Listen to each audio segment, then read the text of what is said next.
If you need to borrow a classroom presenter for your classroom, then you need to go up to the Law Library Info Desk on the second floor and check out either a standard USB presenter like this one,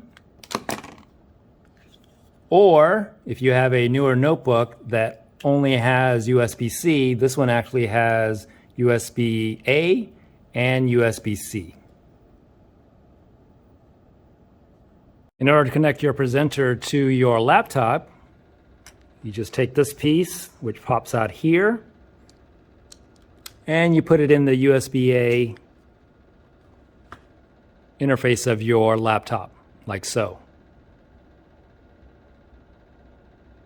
When you're finished, go ahead and place it back in and then return it to the Law Library Info Desk.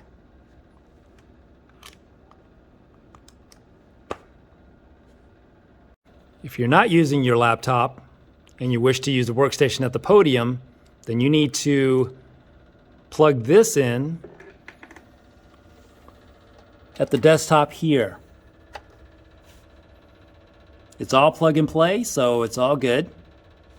Once you're finished, put it back in and then return it to the Law Library Info Desk.